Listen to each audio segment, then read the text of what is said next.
పాఠ్యాంశంను మీకు అందిస్తున్న వారు ఎంపీపీఎస్ నెంబర్ 2 పాఠశాల విద్యార్థులు మరియు ఉపాధ్యాయులు.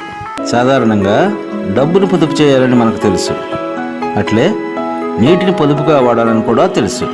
మరి ఇంకా వేటిని పొదుపుగా వాడాలో కూడా తెలుసుకోవాలి. శైలజ, లక్ష్మి, రాధలు దేని గురించి మాట్లాడుకున్నారు, ఏమి పొదుపు చేయాలని ప్రతిజ్ఞ చేశారు, వీడియో చూడండి. ఆ రోజు శైలజ హడావుడిగా బయటికి బయలుదేరింది. లక్ష్మి, రాధ, అనిరుద్ధ్ ఈరోజు ఎక్కడికి వెళ్ళారో కనబడడం లేదు. ఈ గోడపై ఏంటి అతికించి ఉంది?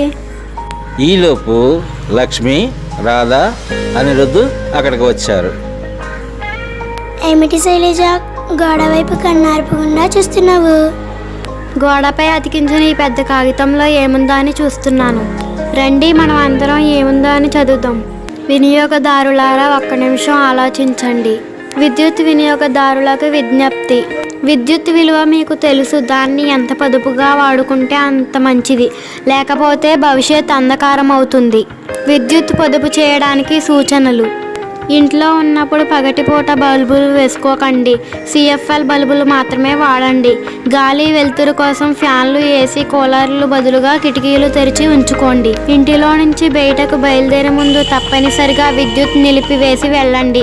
మాటి మాటికి రిఫ్రిజిరేటర్ను తెరుస్తూ ఉండకండి. గీజర్, హీటర్, లిఫ్టుల వంటి వాటి వినియోగాన్ని తగ్గించండి.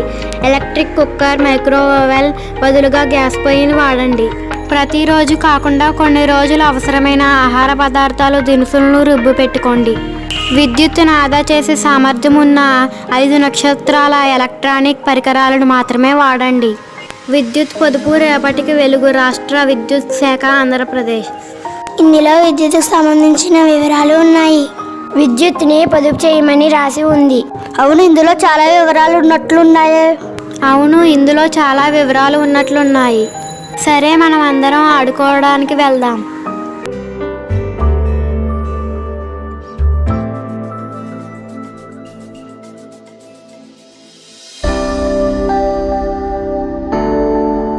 మనం దారిలో వస్తుంటే గోడ మీద పెద్ద కాగితాలు చూసారా? అవును, చాలా ఉన్నాయి. పిల్లలందరూ మాట్లాడుతుండగా నర్మద అక్కడికి వచ్చింది. పిల్లలు, మీరందరూ దేని గురించి మాట్లాడుకుంటున్నారు? పిల్లలు, మీరంతా దేని గురించి మాట్లాడుకుంటున్నారు? అక్కయ్య, మేము ఆడుకోవడానికి ఇటువైపు వస్తుంటే గోడ మీద పెద్ద కాగితాలు అతికించారు. దాని గురించి మేము అందరం మాట్లాడుకుంటున్నాం. అలాగా, అయితే అందులో ఏముంది? విద్యుత్తును ఆదా చేయమని రాసి ఉంది. ఇంకా చాలా వివరాలు దానిలో రాసి ఉన్నాయి. అదా సంగతి. నేను కూడా ఈ వైపు వస్తుంటే దారిలో చూశాను. మన గ్రామంలో గోడల మీద అతికించారు. పిల్లలు దాన్ని పెద్ద కాగితం అనకూడదు, పోస్టరు అనాలి.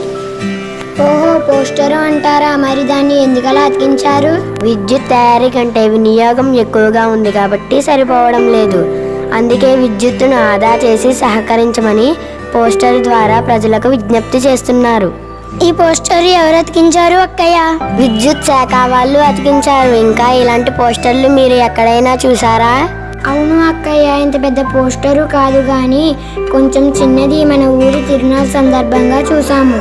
అందులో ఏముంది రాదా? ఫిబ్రవరి 2వ తేదీ నుండి 9వ తేదీ వరకు తిరునాళ్ళు జరుగుతాయని, అందరూ రావాలని ఉంది. ఇంకా ఎవరైనా ఇలాంటి పోస్టర్లు చూసారా? నేను చూసాను అక్కయ్య. పట్నం వెళ్ళినప్పుడు అక్కడ పెద్ద పెద్ద సినిమా పోస్టర్లు అతికించారు.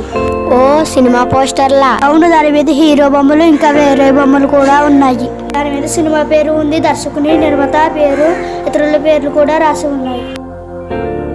మన ఊళ్ళో చిన్నపిల్లలకు పోలియో చుక్కలు వేయించమని కూడా పోస్టర్ అతికించారు అక్కయ్య. అంటే మీరు వేరు వేరు పోస్టర్లు చూసారు కదా. పోస్టర్లో రకరకాలు ఉంటాయి. జాతర గురించి, సర్కస్ గురించి, ఇలా రకరకాల ప్రదర్శనలకు సంబంధించినవి, కళాశాల వివరాలు, ఇలా రకరకాల పోస్టర్లు ఉంటాయి. ఈ పోస్టర్లు ఎందుకు అతికిస్తారు? సమాచారం అందరికీ తెలియజేయడం కోసం, ప్రజలను చైతన్యపరచడం కోసం, కార్యక్రమాల్లో కూడల్లో జనసమార్థంగా ఉండే చోట పోస్టర్లు అతికిస్తారు. ఈ రోజు మీరు చూసిన పోస్టర్ కూడా విద్యుత్ ఆదా చేయడం కోసమని ప్రజలను చైతన్యపరచడానికి ప్రదర్శించారు.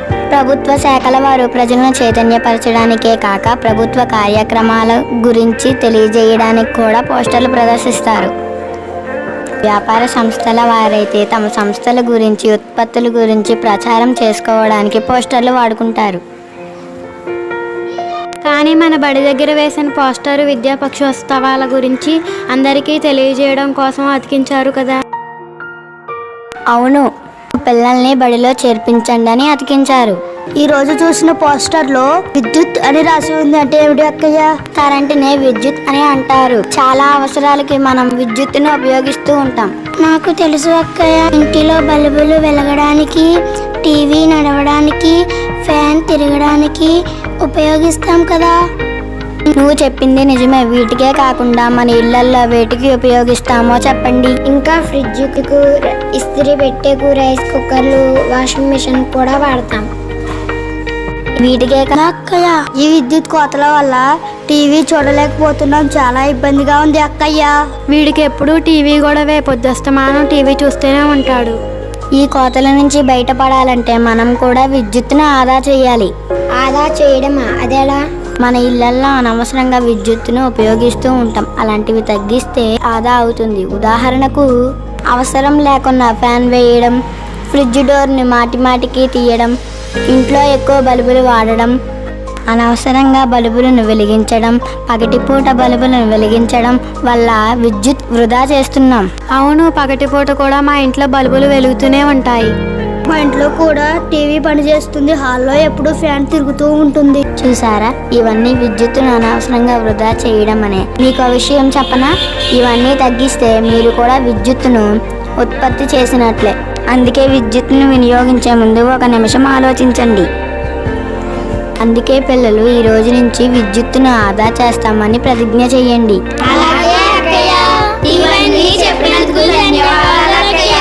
అలాగే పిల్లలు, నేను ఇంటికి వెళ్తున్నాను. మీరు కూడా ఇంటికి వెళ్ళండి. ఈ వీడియో చూశారు కదా పిల్లలు. ఇక నుండి మీరు కూడా విద్యుత్తుని వృధా చేయకుండా జాగ్రత్తగా పొదుపు చేస్తారని ఆశిస్తున్నాం.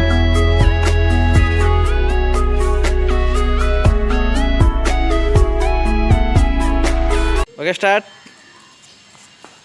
యాక్షన్. అవును, దాని మీద సినిమా పోస్ట్. అవును, దాని మీద సినిమా. పాల్గొండు. Okay, start action. అంటే మీరు వేరు వేరు పోస్ట్. మామూలుగా చూడు. Okay, start action. చెయ్యి. సమాచారం అందరికీ తెలియజేయడం కోసం పిల్లలు, నేను ఇంటికి వెళ్తాను.